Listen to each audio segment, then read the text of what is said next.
Welcome again, everyone, to this discussion of our side event alongside the discussions that are happening as we speak in New York around the CSW. We are very honored to have you all with us today at the Global Disability Fund. My name is Ala Abulghaib. I am the director of the Secretariat for the fund.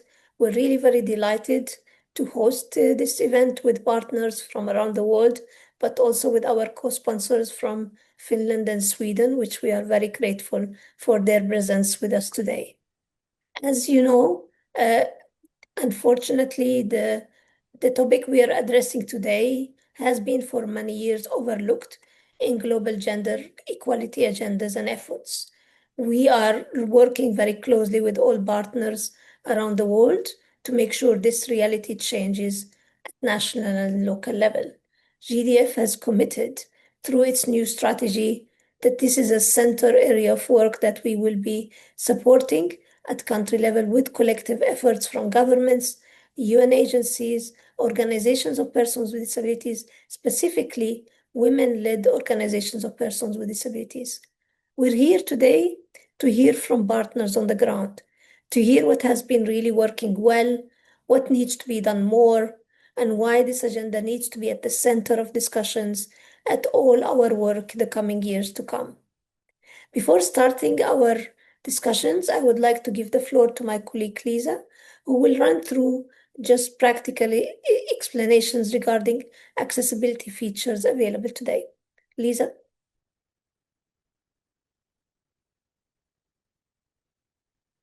Thank you, Ola, and welcome to everyone.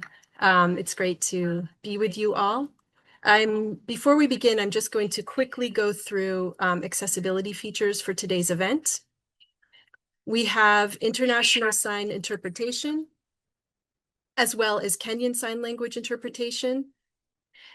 These will all be spotlighted on your screen, and you can also pin their video if needed to keep them visible. To panelists, when you speak, please keep your camera on so we can spotlight you. We also have live captioning, CART, which is available. To enable the captions, please click the CC or Show Caption buttons at the bottom of your Zoom window. And if you do find this distracting, you can also turn it off at any time by clicking Hide Subtitles in the same menu.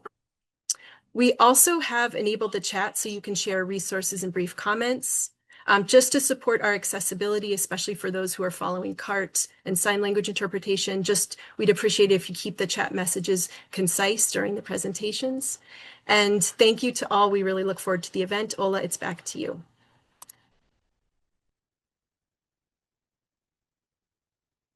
Thanks, Lisa. Thank you so much. And now I would like to introduce our first distinguished speaker, Ambassador Katja Berman. We're very honored for you to join us today. Ambassador Berman is the Ambassador for Human Rights and Disability Inclusion at the Ministry of Foreign Affairs of Finland, which is also a co-sponsor and a key supporter and a donor for the GDF. Finland has been a long-standing champion on gender equality and disability inclusion, including support for disability-inclusive approaches to GBV prevention and protection. Ambassador Berman, the floor is yours. Thank you so much, Ola, and good morning to New York. At the outset, let me extend my gratitude to you, Ola, as well as to your colleagues at the Global Disability Fund for organizing this very important event and discussion. Distinguished members of the audience, dear colleagues, we warmly welcome the opportunity to support this event, which reflects the essential message of this year's CSW. Justice systems cannot be inclusive or effective unless they fully include women and girls with disabilities, especially in gender-based violence mitigation, prevention, and response. Women and girls with disabilities experience gender-based violence at disproportionately high rates. Evidence shows that they are 2 to 3 times more likely to face gender-based violence than women without disabilities, and often over longer periods with more severe injuries. Gender-based violence exposure also starts early. girls with disabilities have a significantly higher risk of violence than their non-disabled peers, particularly in settings such as schools, homes, and institutions where perpetrators may include caregivers. Unique forms of violence affect women with disabilities, including sexual violence, targeting those with intellectual, psychosocial, sensory, or mobility disabilities, driven by stigma, dependence on caregivers, and perceptions that they are easy victims. Structural issues such as extreme poverty, social isolation, lack of accessible support services, and communication barriers make it more difficult for women and girls with disabilities to escape violence or report it. Across all regions, women with disabilities continue to face systematic barriers to justice, from inaccessible police stations and courts to discriminatory laws, stigma, and negative social norms. Addressing these barriers is not optional, but essential to fulfilling global human rights obligations. Evidence from programming shows that gender-based violence can be addressed more effectively, inclusively, and in a more survivor-centered and accountable manner when women and girls with disabilities are included in the design. Women with disabilities provide unique expertise and lived knowledge that strengthen legal and institutional reforms. Finland strongly supports the global disability movement's principle, nothing about us without us. This means the shift toward participatory reforms that are led by the organizations of persons with disabilities. This is very important, as women-led organizations can meaningfully transfer power to women with disabilities as decision makers in legislative, policy, and institutional change. Let me also add that justice systems should recognize the full legal capacity of women with disabilities and ensure access to information, communication, and procedural accommodations at every stage of the justice chain. Furthermore, disability-inclusive reforms related to gender-based violence require coordination across sectors, meaning justice, health, psychological support, education, and social protection. This is to ensure that survivors are supported holistically and that no part of the system remains inaccessible. Moreover, a strengthened collaboration between governments, UN agencies, and organizations of persons with disabilities is essential to push for a sustainable change. Finland funds programming that is inclusive in advancing the rights of persons with disabilities, especially women and girls with disabilities, through the Global Disability Fund, UN organizations such as UNFPA and UN Women, as well as through Finnish civil society organizations. We are in fact very pleased to hear that all programs of the Global Disability Fund promote gender equality and that 48% of the programs address gender-based violence. To conclude, let me underline that we remain committed to advancing disability-inclusive and gender transformative justice. We see this event as a concrete step towards supporting UN member states, UN agencies, as well as organizations of persons with disabilities in driving systemic change aligned with CSW70 outcomes. Thank you very much again. Thank you so much, Ambassador Berman, and thank you for confirming the importance of the approach the Global Disability Fund takes, which is making sure that organizations of persons with disabilities, women-led organizations of persons with disabilities are at the center of reforms and changes at country level, and the importance of addressing this issue as a cross-sectorial, multi-stakeholder approach to make sure changes are sustained and productive to all communities, including women and girls with disabilities. Now, I would like to move on to our next speaker, Ms. Annika Ostrid, Assistant Director General at the Swedish International Development Cooperation Agency, and another valued partner for GDF and a co-sponsor for this event. Sweden has played a critical role in supporting inclusive sexual reproductive health and rights, and supporting the protection and the promotion of women and girls with disabilities around the world, including through the partnership with the Global Disability Fund. Ms. Annika, the floor is yours. Thank you, Chair, and thank you to the organizers for bringing us together for this important discussion. Sweden is pleased to co-sponsor this event. For Sweden, gender equality is a core value in our foreign and development policy. We see it as essential for reducing poverty, creating inclusive growth, and building peaceful societies.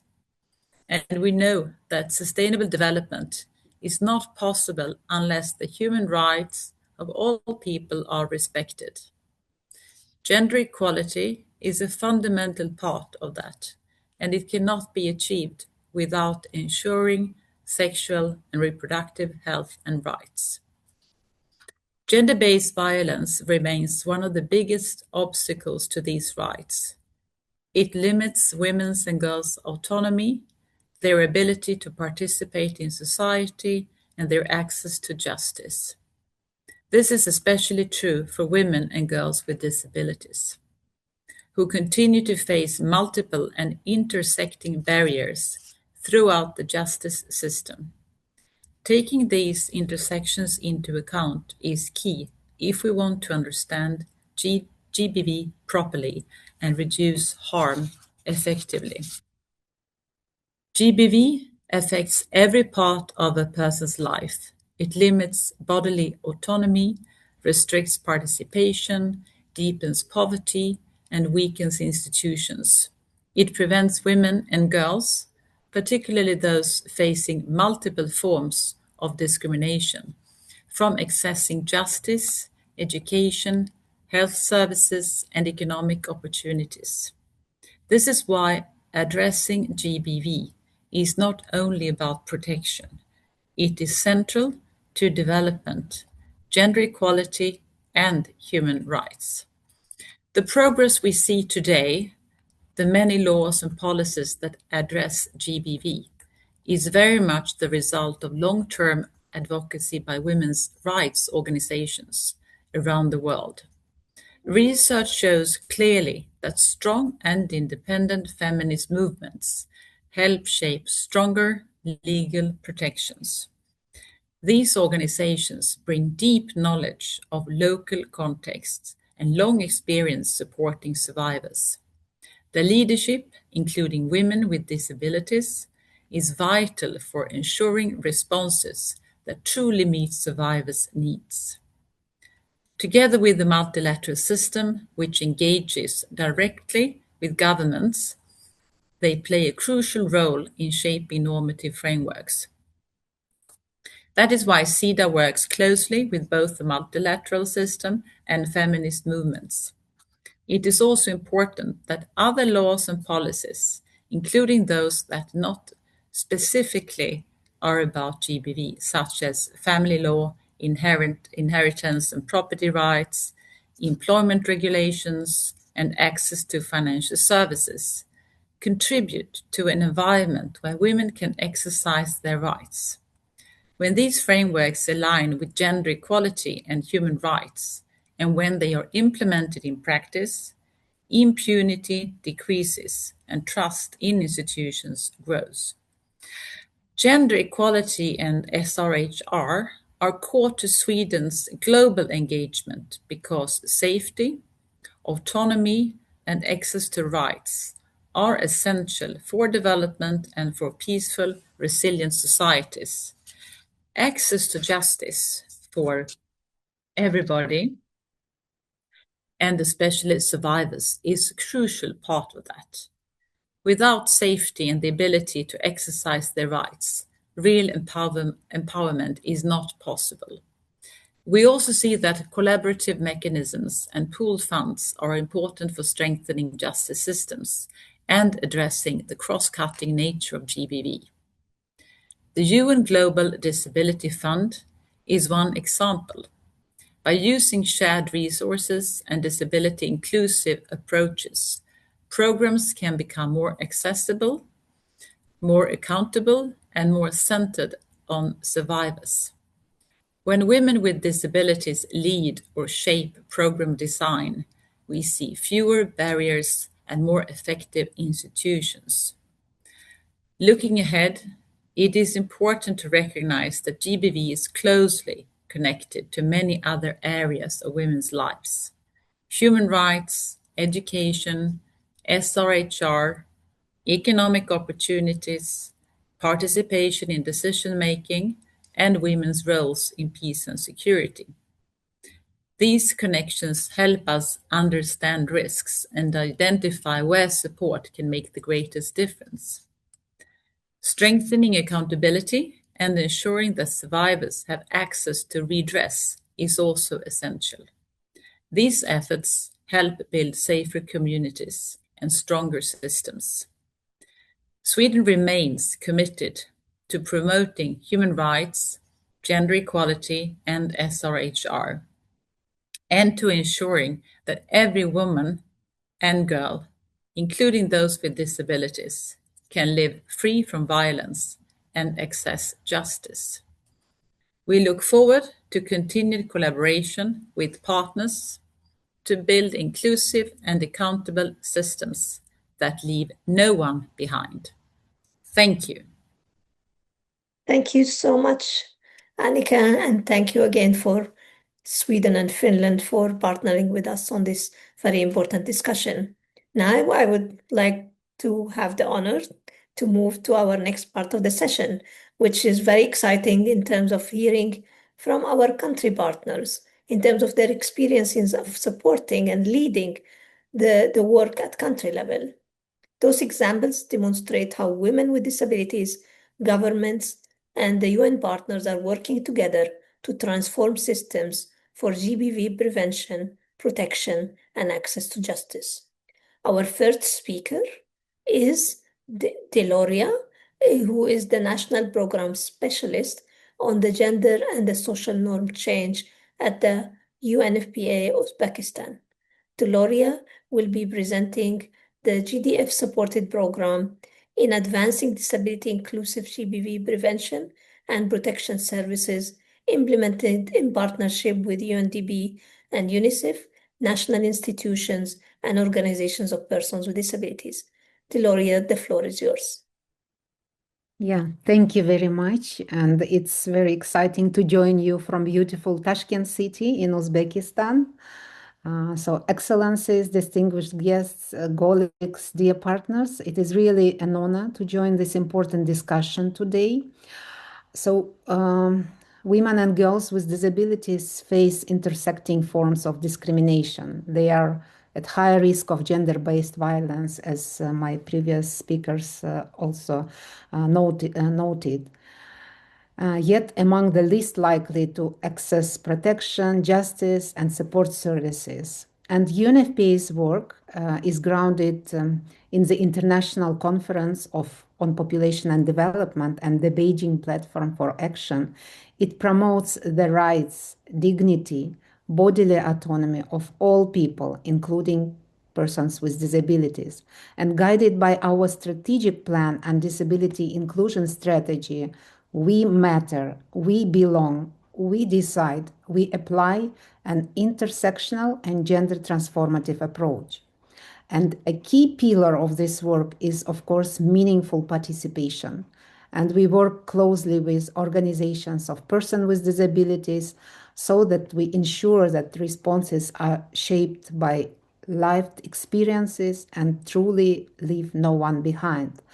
So in Uzbekistan, important progress has been achieved through strong government leadership and recent legislative reforms, which include the criminalization of domestic violence and the newly adopted decree, which was adopted ahead of the International Women's Day, further strengthen prevention, expand access to integrated services, and enhance coordination across systems.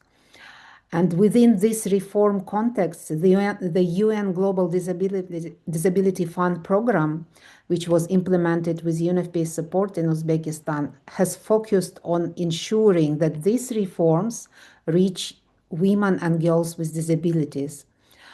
Through national cascade training models, frontline specialists, they strengthen their capacity to identify the violence, provide referrals, and deliver survivor-centered accessible support. And importantly, for the first time, organizations of persons with disabilities were engaged as partners within this national response system. And let me quote one of the speeches of the representative from Bukhara city who participated in our trainings. She said, "Today we feel much more confident and equipped to support women and girls with disabilities who come to us seeking help." And this quote, this reflects a broader shift where organizations of persons with disabilities are becoming trusted actors within the protection system. And most importantly, women with disabilities are not only beneficiaries of these reforms, but they are the leaders shaping them. And today, we are privileged to hear from one such leader who will share her experience and insights on why the leadership of women with disabilities is essential for building systems that truly leave no one behind. Because when women with disabilities lead, systems become more inclusive, more responsive, and more just. Thank you so much. Thank you so much. And I would like now to, it's a good transition, Delora, to our next speaker, which is Miss Mokabat, who is leading an OBD and has been massively involved and partnering in this program. I know Miss Delora will also help us in terms of translation to Mokabat's contribution. Please, the floor is yours. Muhabbat marhamat, gapiring. Muhtaram hamkasblar, hamkorlar va do'stlar, mana bugun ushbu muhim muloqotda ishtirok etish va O'zbekistondagi nogironligi bor ayollarning nuqtai nazarini taqdim etish bu men uchun katta sharaf. Shu tadbirda ishtirok etayotganimdan xursandman va minnatdorchiligimni bildiraman. Yeah, distinguished colleagues, partners, and friends, it is an honor for me to join this important conversation today and share the perspective of women with disabilities in Uzbekistan. Ko'p yillar davomida nogironligi bo'lgan ayollar ovozi gender asosidagi zo'ravonlik va himoya tizimlari haqida muhokamalar deyarli eshitilmasdi. Biroq bizning tajribamiz, hayotimiz va qarashlarimiz barcha ayollarni haqiqatda ham himoya qiladigan tizimlarni barpo etishda nihoyatda muhim yana olib boriladi. For many years, the voices of women with disabilities were largely absent from discussions on gender-based violence and protection systems. Yet, our experiences, our realities, and our insights are essential to building systems that truly protect all women. Men nogironligi bo'lgan ayol, shu bilan birgalikda sharoit plyus nogironligi bo'lgan shaxslar uyushmasi rahbari sifatida o'z yo'lim orqali zo'ravonlik, kamsitish va chidamlilikni qanday tushunishni o'rgandim. As a woman with disability and a leader of the Sharait Plus Association of People with Disabilities, my journey has shaped how I understand violence, discrimination, and resilience. Nogironligi bo'lgan ko'plab ayollar kabi men ham shunday muhitda ulg'aydim. Ayrim holatlarda odatiy hol deb qabul qilingan, masalan, infratuzilmalarni mos emasligi, chetlashtirishlar yoki hayotimizga ta'sir qiluvchi, ya'ni bizni ustimizdan chiqarayotgan qarorlar, o'sha nazorat yo'qligi ko'pincha e'tibordan chetda qolib kelardi. Like many women with disabilities, I grew up in a context where certain behaviors were normalized, where lack of accessibility, exclusion, or control over decisions affecting our lives could easily be overlooked. Faqatgina boshqa nogironligi bo'lgan ayollar bilan muloqot qilish, huquqiy faoliyat va hamkorlik orqali man ushbu holatni chuqur angladim. Anglay boshladim va zo'ravonlik hamda kamsitish turlarini shakli namoyon bo'lishi, shu jumladan jamiyat uchun ko'rinmas bo'lgan shakllar ham mavjudligini tushundim. And it was only through engagement with other women with disabilities, advocacy work, and collaboration with partners that I began to see these experiences more clearly and understand how violence and discrimination can take many forms, including those that remain invisible to society. Sharoit plus orqali biz o'ziga xos bilim va qarashlarni taqdim etish imkoniyatiga ega bo'ldik. Bu esa nogironligi bo'lgan ayollar va qizlarni ehtiyoji va tajribasi siyosatlar, dastur va xizmatlarda haqiqiy aks etishini ta'minlaydi. Bizning ishtirokimiz, qarorlar faqat institutsional nuqtai nazardan emas, balki nogironligi bo'lgan ayol qizlarning kundalik hayotiga duch keladigan haqiqiy to'siqlarni hisobga olgan holda ishlab chiqilishini ta'minlaydi.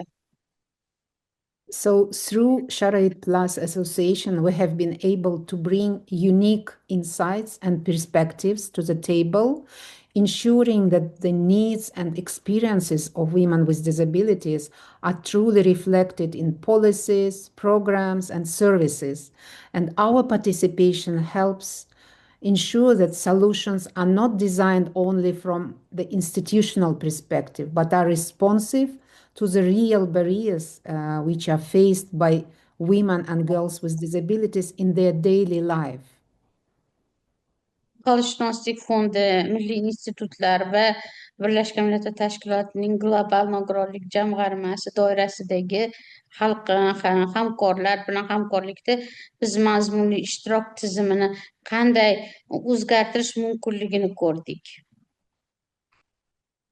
So through our collaboration with UNFPA, national partners, institutions within the UN Global Disability Fund program, we have seen how meaningful participation can transform systems. Bu birinchidan nogironligi bo'lgan shaxslar tashkilotlarini siyosiy muhokamalarga, hayotiy tajribani olib kirishga yordam berdi. First of all, it's organization of persons with disabilities. They have helped bring lived experience into policy discussions. Biz gender asosidagi zo'ravonlikka qarshi milliy javob choralarini takomillashtirish va ijtimoiy himoya tizimini mustahkamlashga qaratilgan qaratilgan maslahatlashuv, tadqiqot va muloqotlarda ishtirok etdik. So we contributed to consultations, research, and dialogues which were aimed at improving national response to gender-based violence and strengthening social protection systems. Ikkinchidan, ushbu hamkorlik nogironligi bo'lgan shaxslar tashkilotlarini zo'ravonlik jabrlanuvchilarni qo'llab-quvvatlash salohiyatini mustahkamlaydi. Secondly, this collaboration helped to strengthen the capacity of organizations of persons with disabilities to support survivors of violence. Faolshunoslik fondi va hamkorlar tomonidan qo'llab-quvvatlangan maxsus treninglar orqali nogironligi bo'lgan shaxslar tashkilotlari vakillari gender asosidagi zo'ravonlikning oldini olish, huquqiy bilimlar, case management va yo'nalish mexanizmlari bo'yicha bilimlarga ega bo'ldilar. So through specialized trainings supported by UNFPA and partners, representatives of the organizations of people with disabilities, they gained knowledge on gender-based violence prevention, legal rights, case management, and referral mechanisms. Bu esa nafaqat o'rganishlar ilgari surish, balki yordam so'rab murojaat qilgan nogironligi bo'lgan ayol va qizlarga bevosita ko'mak ko'rsatish imkonini ham oshiradi. And this in its turn strengthened our ability not only to advocate for change, but also to directly support women and girls with disabilities who seek help from our organizations. Nogironligi bo'lgan shaxslar tashkilotlari, ya'ni uchinchidan o'sha nogironligi bo'lgan shaxs tashkilotlari ayol rahbarlari, jamoalar va institutlar o'rtasidagi ko'prik vazifasini bajaradi. And thirdly, women leaders within organizations of persons with disabilities act as a bridges between communities and institutions. Nogironligi bo'lgan ayollar uchun samarali tizimlar ularning o'zisiz barpo etilmaydi.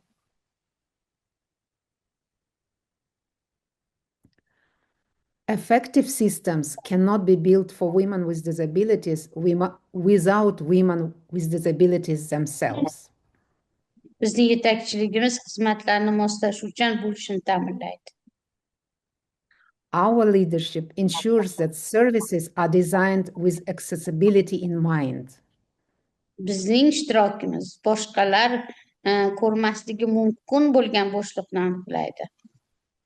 And our participation helps identify gaps that others may not see. Bizning faoliyatimiz nogironlik va zo'ravonlikka oid stereotiplar va stigmalarga qarshi kurashadi. And our advocacy helps challenge stereotypes and stigma surrounding disability and violence. Va bizning hikoyalarimiz shuni eslatadi: nogironligi bo'lgan ayollar faqat jabrlanuvchi emas. Biz yetakchilar, faollar va o'zgarishlarning harakatlantiruvchi kuchimiz. And our stories remind us that women with disabilities are not only survivors. We are leaders, we are advocates, and we are agents of change. O'zbekiston tajribasi shuni ko'rsatadiki, davlat organlari, xalqaro tashkilotlar va fuqarolik jamiyati birgalikda ishlaganda va nogironligi bo'lgan ayollarni teng hamkor sifatida tan olganda haqiqiy taraqqiyotga erishish mumkin. And the experience of Uzbekistan shows that progress is possible when government institutions, international organizations, and civil society, they work together, and when women with disabilities are recognized as equal partners in shaping reforms. Aholishunoslik fondi va Birlashgan Millatlar Tashkilotining global nogironlik jamg'armasi doirasidagi hamkorligimiz orqali biz nogironligi bo'lgan ayollarning gender tengligi va nogironlik huquqlarini ilgari surishda teng hamkor sifatida jalb qilinishining ahamiyatini namoyon etdik. And through our collaboration with UNFPA and the UN Global Disability Fund program, we have demonstrated the importance of engaging women with disabilities as equal partners in advancing gender equality and disability rights. Bugungi kunda O'zbekistonda nogironligi bo'lgan ayollar maslahatlashuvlar, siyosiy muhokamalar va dasturlarni amalga oshirish jarayonlarida tobora faol ishtirok etishmoqda. Bu esa milliy islohotlarni inklyuziv va ochiq turi ehtiyojiga javob beradigan bo'lishini ta'minlaydi. And today, women with disabilities in Uzbekistan are increasingly participating in consultations, policy discussions, program implementation, thus helping ensure that national reforms are inclusive, accessible, and responsive to diverse needs. Apologies, colleagues, if we can wrap up Mokabat, please. Tugatishimiz kerak ekan. Yes, we are finishing. And tugatdi. Oxiri shuni aytib qolamanki, bizning umidimiz ushbu tajriba dunyoni boshqa mamlakatlarda ham shunday tashabbuslarga ilhom bag'ishlaydi. E'tiborli uchun rahmat. Yes, and I was actually completing with the words that our hope is that the experience can inspire, our experience, can inspire similar efforts around the world. Thank you very much. Thank you. Thank you so much for your contribution. And we're very, very honored as GDF to have supported this work and supported your organization to be part of this very important policy change. And we look forward to continue engaging around that. And now I would like to move on to our next speaker. And I would appreciate to all our speakers to stick to the 5 minutes because we're very excited to hear everyone today about your experiences. We're moving now to Colombia, where GDF multi-country program is strengthening inclusive care systems, which are closely linked to preventing gender-based violence. I would like to welcome our colleague Honita, who is the program coordinator for the program from UNDP. Honita, the floor is yours. Thank you very much, Ola and colleagues from the Global Disability Fund. I'm very excited to participate in this CSW event on access to justice and gender-based violence prevention and response systems for women with disabilities. One of the most transformative aspects of the UN multi-country program on unpaid care and disability, which is funded by the Global Disability Fund, it is that it does not treat care expansion and inclusion as separate agendas. It actively works to ensure that the expansion of care and support systems is also disability inclusive by design. This means working in close partnership with organizations of persons with disabilities and care providers to co-create services that promote autonomy, independent living, and dignity. Importantly, inclusive community-based care services reduce isolation and dependency. We know that from the preliminary results from our pilots and activities that we are carrying out in 5 countries. So these 2 key structural drivers of gender-based violence against women and girls with disabilities and help create enabling environments where rights can be exercised. A second key strength of the program is its joint nature because it brings together 6 UN agencies which have complementary mandates and expertise. In this context, for example, UNFPA plays a critical role in advancing the gender-based violence dimension under this program. Across 4 countries, Colombia, Panama, Mozambique, and Tanzania, the program is generating new evidence on the prevalence and risks of gender-based violence in care and support settings, particularly where care is informal or unregulated.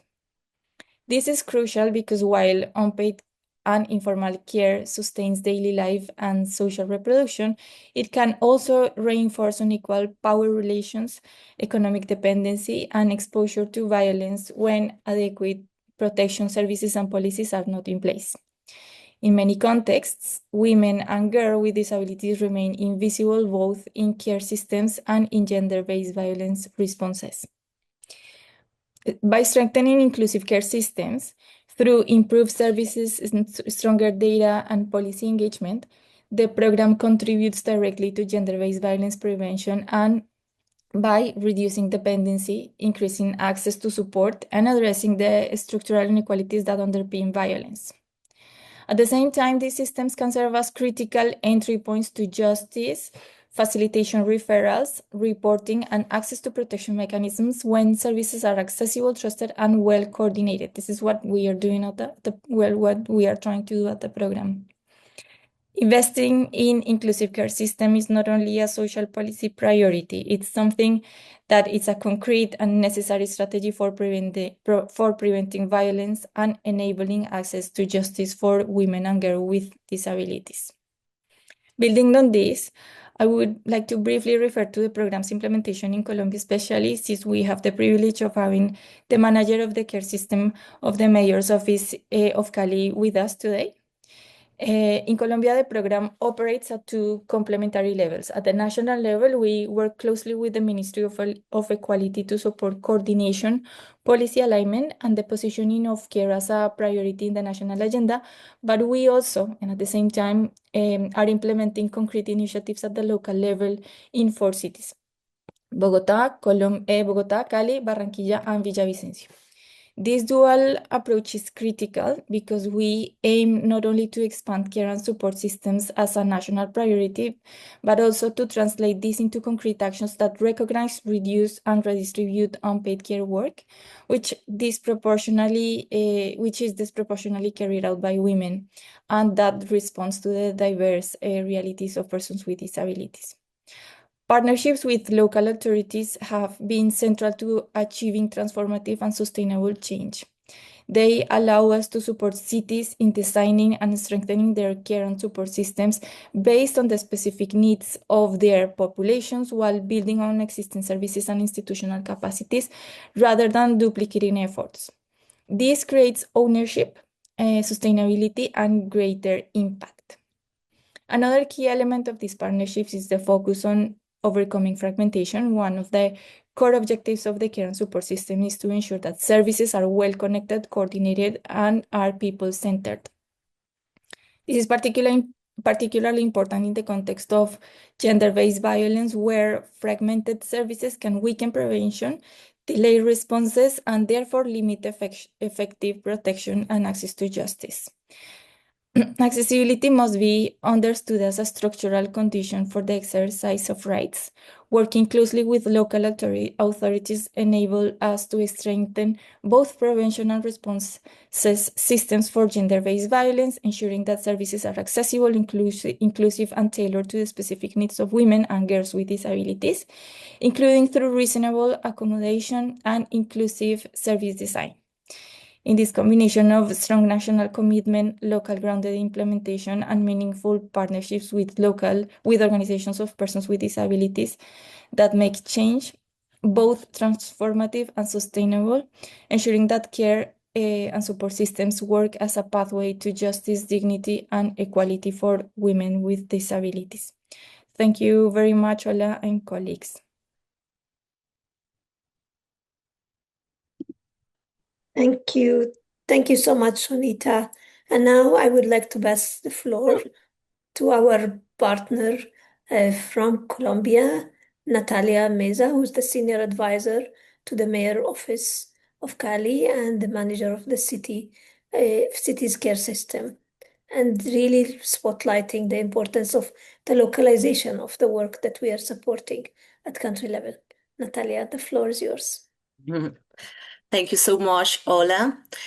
Good morning, everyone, and thank you for this invitation. I'm pleased to join you on behalf of the Mayor of Cali, Colombia, Alejandro Eder, and the First Lady and Social Manager of the city, Taliana Vargas. In Cali, we have learned that care systems are not only social policy, they are also a powerful tool to prevent gender-based violence, especially for women with disabilities. We have our district care system, Cuidarte. It is designed as a decentralized model, bringing services closer to women across the city and putting women at the center of the public policy. Today, we have 8 care ecosystem operating across the city, and by the end of this year, we expect to have 13. Since the care system started 2 years ago, more than 5,000 women have already participated actively in Cuidarte, accessing services, supporting networks, and opportunities to strengthen their autonomy. That is why in Cali, we understand that care is not charity. It is a guarantee of rights.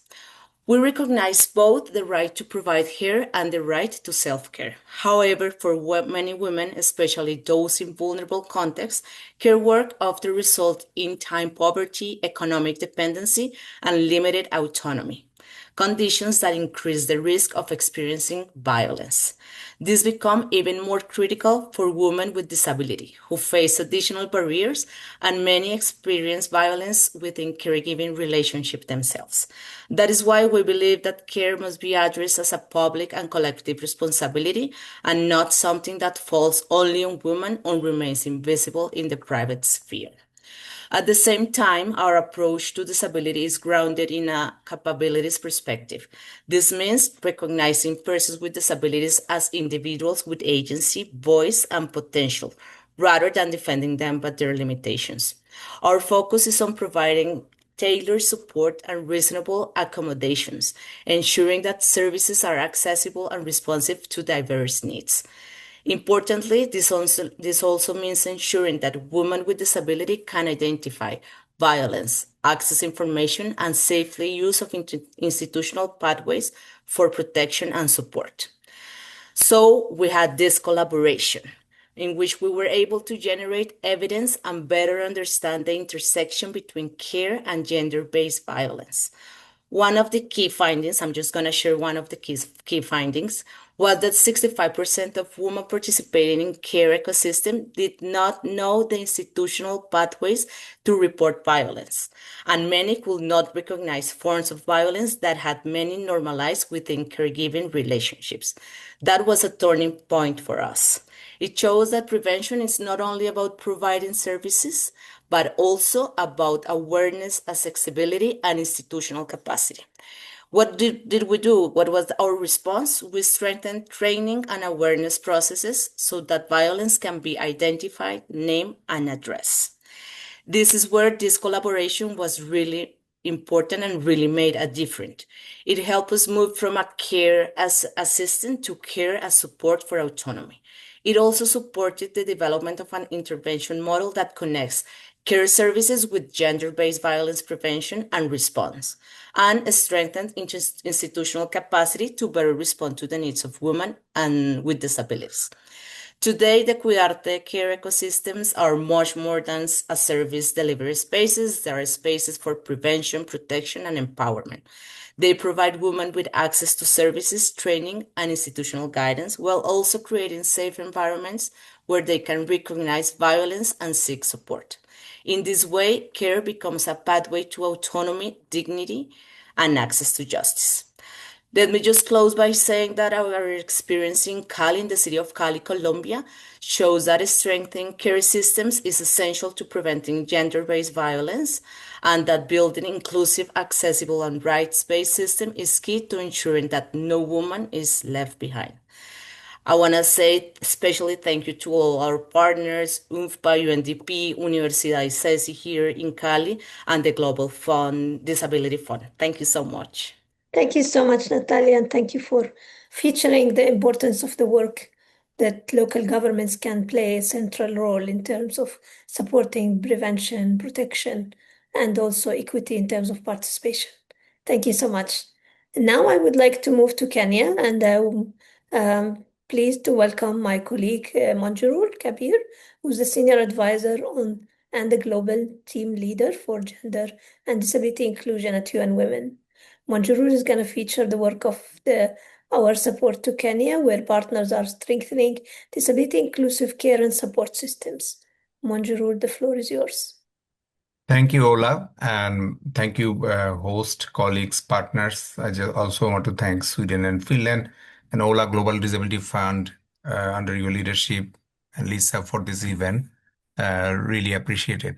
The reason I want to appreciate because if you even go back 2-3 years before, all the countries that we are covering through this program have programs on care agenda. What was missing was disability inclusion. And I think this program particularly relevant for us. That's why I'm highlighting Kenya program, but it has essentially a global dimension and cross-regional dimension. Because if we succeed here, it will be also lessons learned for other region as well. And I want to also start very briefly. I'm mindful of the time. A couple of powerful figures, which is important here for our discussion. Globally, women represent up to 80% of the caregivers for persons with disabilities and elderly. And the elderly number is growing globally everywhere, with an increase to 90% in lower and middle income countries. In terms of poverty, it is predicted that as a result of engagement of unpaid caregiving responsibilities, women miss out up to $10.8 trillion annually, according to a Oxfam, UN Women, and a number of other organizations joint study. Now, these are powerful figures, and in this context, it's Kenya also, of course, as a regional hub, as a emerging global hub, and a continental hub. The gendered aspect of caregiving for persons with disability is quite evident. Recently, we did an analytical report where we looked at disability, and we are seeing that the number is rise in the continent. But out of the total caregivers in Kenya, up to 75.5% have no formal training.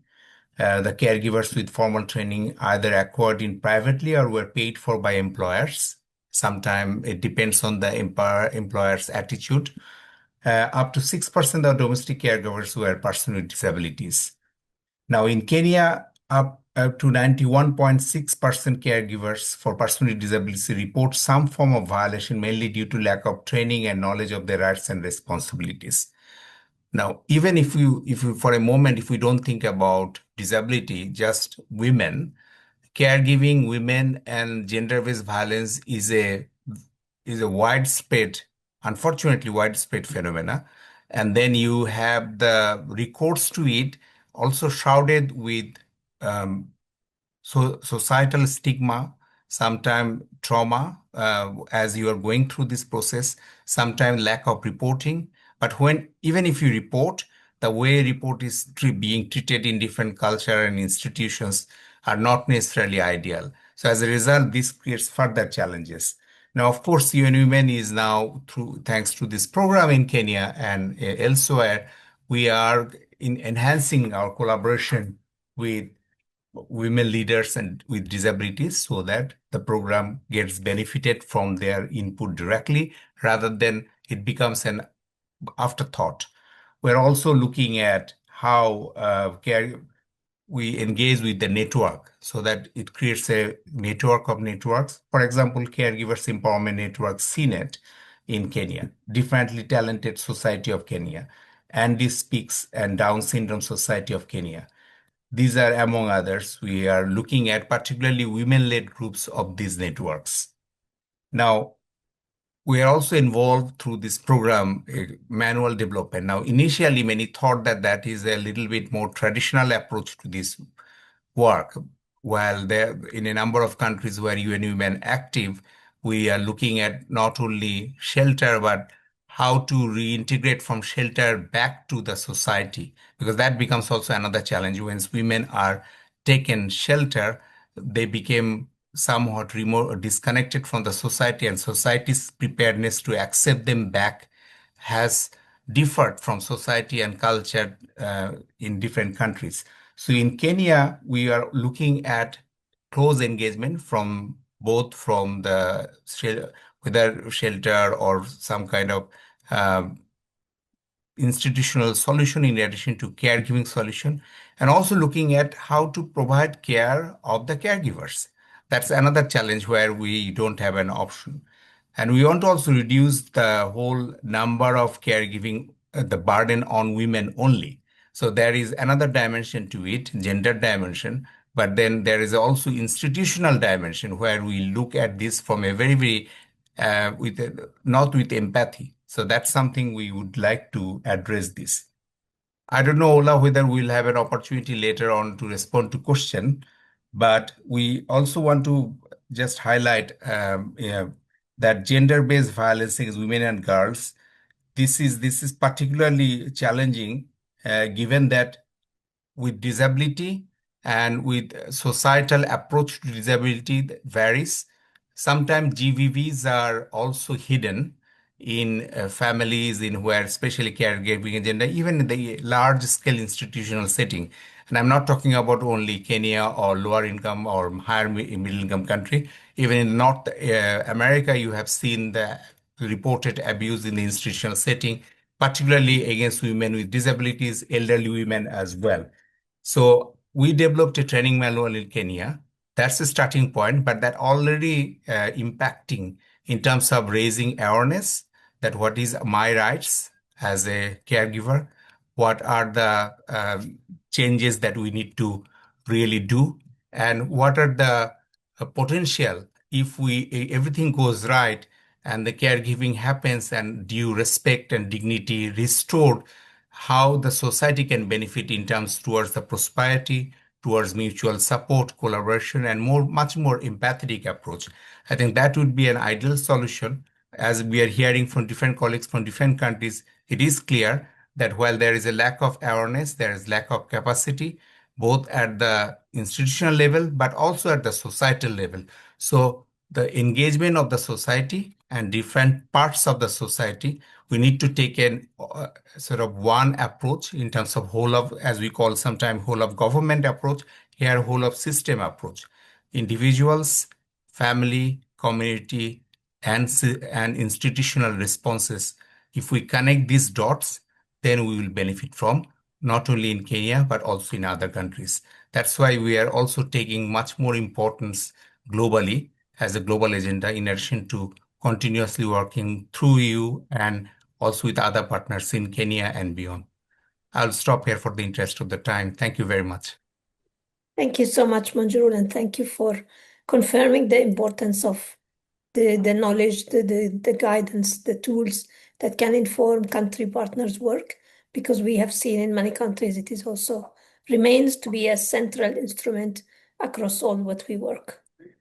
Now I would like to pass the floor, still in Kenya, for our colleague Fail, who's leading who's the advocacy officer at the Kenyan Association of Persons with Intellectual Disabilities. Fail, the floor is yours. Thank you so much. I, like all the other panelists, I'm very honored to be here and to contribute and say something about the work that we're doing here in Kenya. As an organization, Kenya Association of the Intellectually Handicapped, alongside other consortium members, including, of course, UNICEF, organizations of persons with disabilities, and government entities, have been able to pilot a project where we're looking at unpaid care around especially children with disabilities and their families, and also looking at policy level work that we've been doing. So this is what I'll be speaking about. I hope I've been spotlighted because I won't be able to keep my camera on for the entire duration. I'm sorry. So across Kenya, unpaid care work is not just invisible.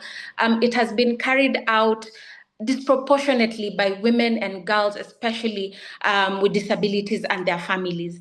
And our work, especially within this project, has been around strengthening disability inclusive and gender responsive care systems in Kenya. Definitely grounded in the United Nations Development Program, UNICEF, like I said, government partners, organizations of persons with disabilities, including, of course, Kenya Association of the Intellectually Handicapped. So first of all, at national level, if I may go with levels, we have actively participated in assessments and data validation processes across 3 counties.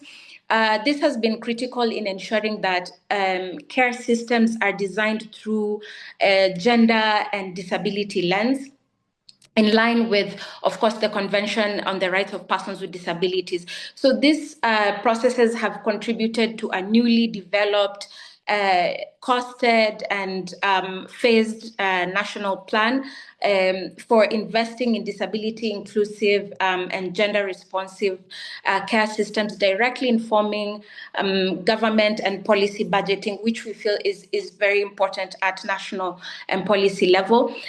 So this work has intentionally centered women who make 90% of unpaid caregivers. That's mothers, sisters, grandmothers of of persons with disabilities, including persons with disabilities themselves in that demographic, ensuring, the lived experience and realities shape both policy and practice through and through our work in CAI, we have supported the mobilization of these women. They're mainly from our groups, our support groups, that is, so their voices are not only heard but also embedded in decision-making spaces. Secondly, so now at community level, we have supported the transition from institutional care to community-based care systems. So it includes formalizing support networks and strengthening existing circles of care that we've had within our support groups, while also creating new ones so that we can ensure that it's something that can be replicated. Also documenting the processes along the way so that we also know what to change within the next maybe circle of care, how to make it better. So again, these community-led models are also informed by women-led organizations that emphasize practical solutions, such as rotational caregiving, which we've had but now can be documented through the pilot project, and labor-saving initiatives that we've now thought of and are implementing within the project. So these approaches are essential in redistributing unpaid care work and ensuring that our support systems are sustainable and grounded in lived realities of people. So in access to justice, we cannot separate that from safety. So in terms of prevention of gender-based violence, so we've had several key things that we've looked at. So we've piloted safe point-to-point transport system for school-going children.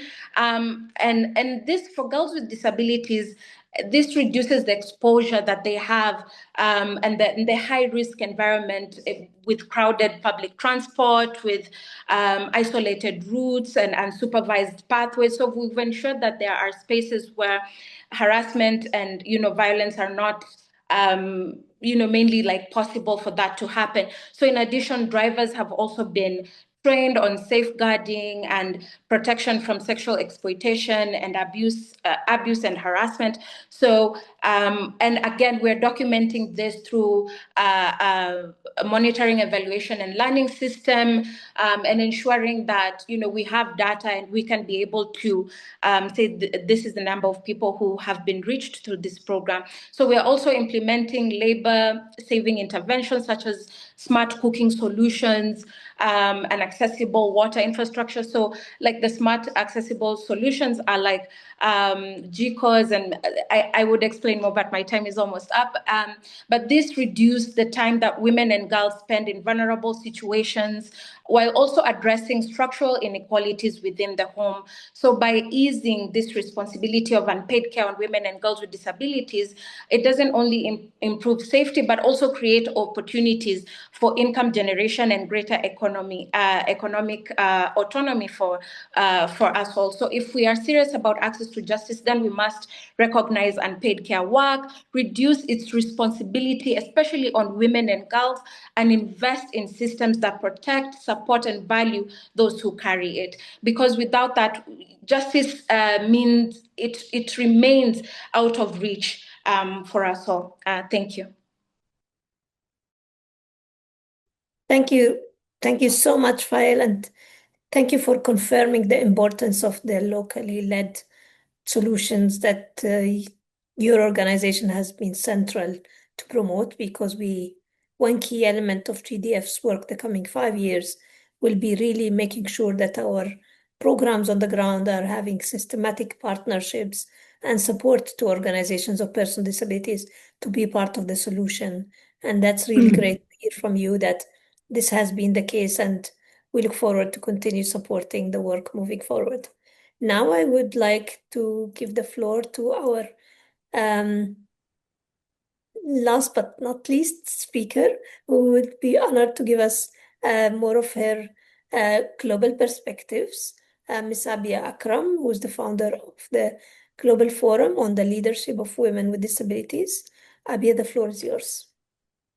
Thank you. Thank you so much, Dr. Ola. Thank you to all the partners and speakers who have contributed so much on especially achieving access to justice for all. It's not that easy conversation that is happening all over the world, because women and girls with disabilities, they are globally like seeing this gender-based violence, sexual harassment, all that discrimination, which adds triple or double discrimination when it's happening in the disaster prone areas, when it happened in the transgender with disabilities, older people with disabilities, or the young girls with disability. So it's like all the challenges they are facing. But I'm really grateful to all the like organizers and having me today from the Global Forum on the Leadership of Women with Disability. We say that globally reforms preventing and responding to the gender-based violence against women and girls with disabilities requires a fundamental shift. How the government, the UN agencies, and the civil society organizations have designed and delivered the systems, because we have systematically like excluded them. And it's not like intersectionality, it's not like we are not seeing intentionally like how we can mainstream them. So this is the platform where we see like the government, international organization, UN, they all work together to see that how we could move forward with the inclusive strategies. We can systematically address the inclusion of women and girls with disability. We have like world leaders meeting this week at the CSW. We are talking about like cannot continue ignoring the women and girls with disabilities. Addressing the gender-based experience is therefore central achieving like CSW70 outcomes and advancing the implementation of the international human rights and gender equality commitments, because that's the platform where we can also share our lived experiences. And we also see like globally, it's not easy to talk about the gender-based violence and women with disability, but in the global south, the research and the findings, they have like given that evidences, enough like evidences that women with disabilities are facing GBV 4 times greater than the non-disabled women. And the reason is that like they are not having like the service providers or the systems that are available. 90% of them are not accessible or responsive to the needs of women and girls with disability. So from our experience, like it's very important to have that call to action for with the member states to make their own national and the global commitments, that somehow like given the tools, trainings, some infrastructural guidelines that government or the state representatives can take that, so they can easily reach out to the regional perspectives and the national. So it's all like 3 levels we have to work. So it's coming from the grassroots to the national, national to regional, and the global agenda. So how that way we can show that practical examples, like our colleague Mohabbat have shared her experiences, and in Kenya, Dr. Monjur and other people have shared that those examples. So how we can link it with the global agenda, the SDGs, the Pact for Future, or coming for the UNDIS policies and the Global Disability Rights Fund. So this is like kind of linking the dots and how we could create that conducive environment for women and girls with disability to talk about it. It's about PSCA, the sexual harassment at the workplace. It's about the technology facilitated GBV, because a huge number of women and girls with psychosocial disability, the deaf women, intellectual, and also the physical disabled women, they are facing it. Because the police department, when we reached out to them, they are not accessible for women and girls with disability, the blind women, how they access to the reporting or those systems. So we conducted the assessments, the accessibility audits of all the service providers, created that raffle mechanisms. We also work with UNFPA, UN Women, and given that real experiences of those survivors with disability, how to talk about it, how to take that ownership, and being a survivor, what kind of experiences they are sharing.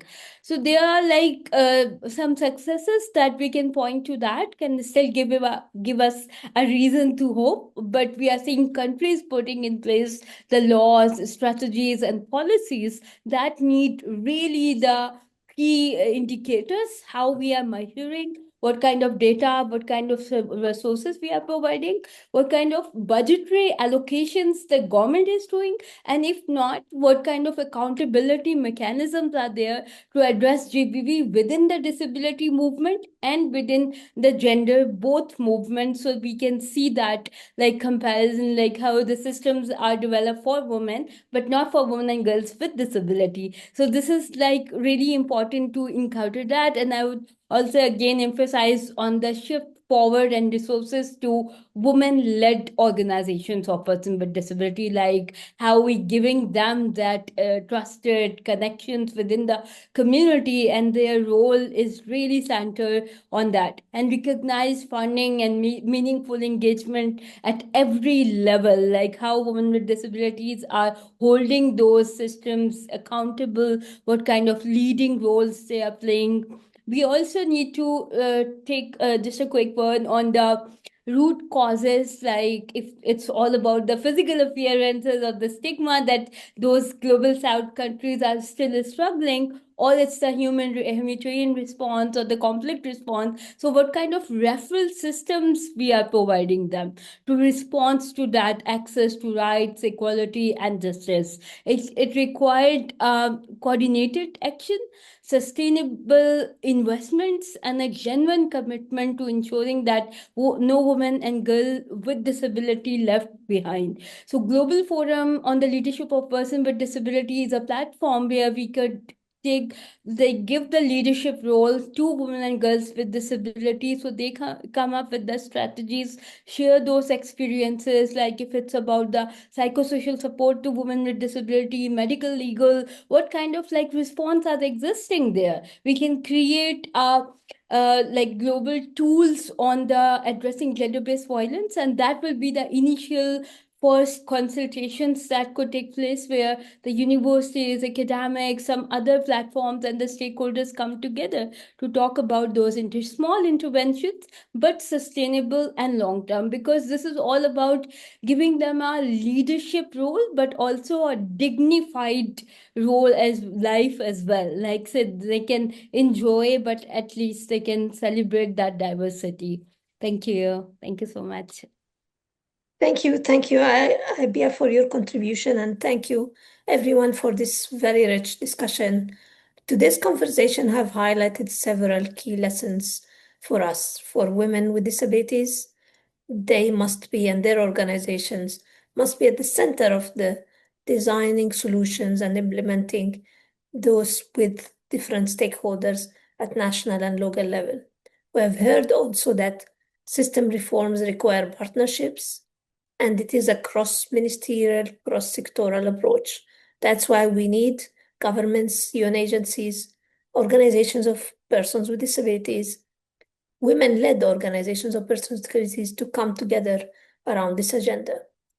The third point that everybody confirmed, local level services and systems are central to change, and that's why we need to really focus around that. We appreciate we didn't get the chance to have questions for this session, but please feel free to write to us. I'm sure colleagues wrote to the email address. We have also posted few links for you. The recording will be also shared.